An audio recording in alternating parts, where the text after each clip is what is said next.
What's going on, everyone? Welcome back to another episode. We are reviewing episode 10 of House of the Dragons, and it's finally here, the season finale, and this is the spoiler review, so we are going to talk about a number of things that are happening in here, but really, the opening scene where Rey is talking to her son about duty and honor, it's really powerful. I know, I didn't choose this, but I need to due to, my birthright. Which is a really weird concept, obviously, nowadays, but in that sort of timepiece, it's definitely what it needs to be, fighting your destiny and really just accepting and embracing the situation that you're in.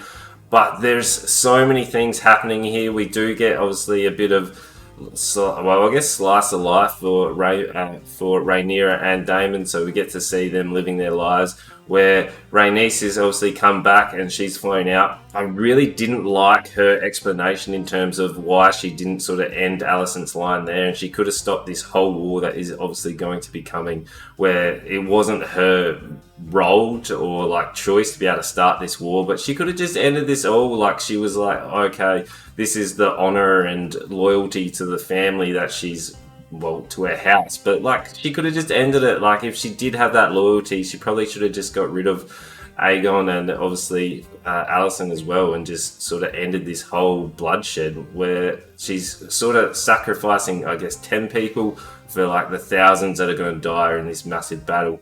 Rhaenyra, obviously, during this news, whether it was due to stress or whatever it was, is pregnant, and unfortunately, this massive scene in terms of her, the baby's coming too early. I'm assuming it's due to the stress that has happened, and her giving birth while Daemon is trying to give orders and strategy, where you can hear Rhaenyra in the background. Obviously, giving birth is such a stressful and painful experience that the handmaidens are standing there while Rhaenyra is pulling out the baby herself. She is just really established as this big, strong, really capable person, and it's insane. It's such a powerful scene to see her stillbirth, and it's really I'm not sure if it was emotional or just powerful. I felt sorry for her, but there was such a number of things that were all happening at the same time where they could have maybe delved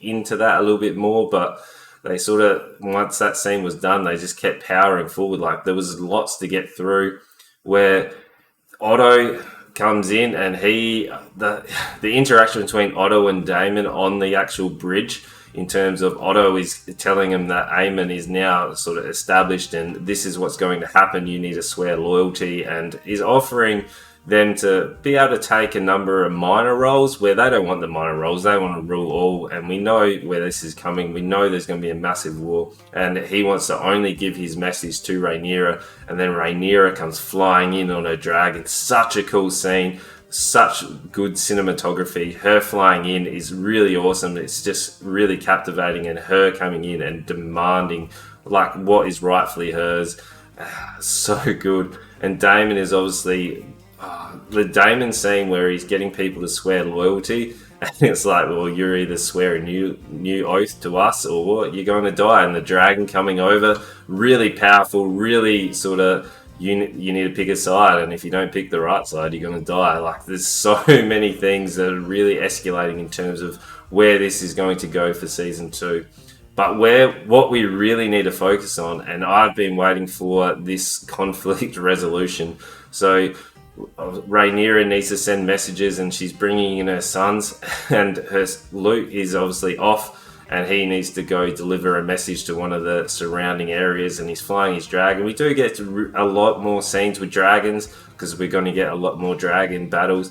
But as he's coming in, we can see he lands, and then right at the back it's such massive, Valgar is there as well, and he's 5 times, he's such a big physical presence, he's huge, and he's the biggest dragon of them all.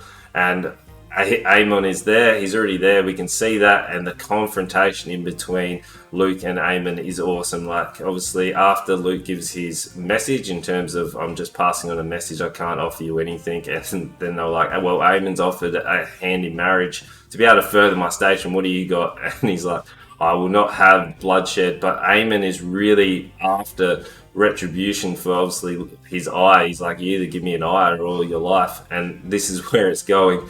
where the person in charge, he's like, no, I will not have bloodshed in my house. So it's really tense. Like the music builds, they've done a really good job in terms of building with that music, and you can see that obviously Luke is a little bit petrified in terms of what he needs to do, where he's running to Arax and he's just on his dragon, who's much more nimbler and probably quicker, just due to obviously the less sort of mass that he needs to carry. But unfortunately for him, he's in that storm, and then we get to see Aemon flying his massive dragon, and they're flying in a storm, and he's doing like hit and run tactics coming out of the clouds. It was so cool to see them like flying in and swooping down at each other. When we get to see, I was concerned that obviously the CGI may not have been up to scratch where it needs to, but they've done awesome here. I think just due to obviously having the storm there and allowing bits and pieces come in, you can see such big physical difference in terms of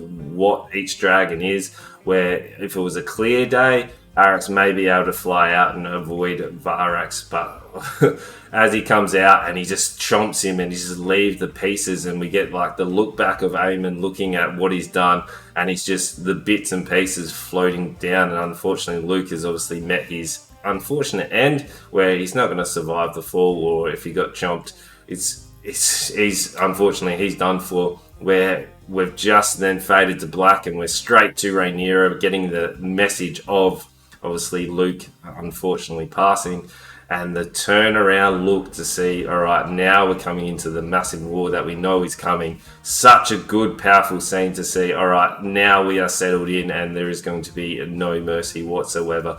Really good, very good way to end the season. I thought the war probably would have started in this episode, but we're not there. We're obviously having the other side in terms of allowing us to see the other preparation that is going to happen. So obviously season 2 is going to be our massive war that we know is coming. Really good, really exciting, and it was definitely a very strong episode. It's probably not the strongest, but there's definitely big moments that are happening. So for me, it was definitely a 4 out of 5 stars. Like, really enjoyed it. Very excited for season 2. And you know what to do. We've got Movie Talk, so if you want a longer form podcast where me and my co-host, we talk about it, we check that out. You can listen to Spotify, Apple, Amazon, all of those things. Otherwise, the podcast is on the channel here if you want to look at us and see what we're doing. I'm live on Twitch every Tuesday and Thursday, 7:45 Australian Central Standard Time. And you know what to do. Make sure you like, comment, subscribe for more on the channel, and tell your friends.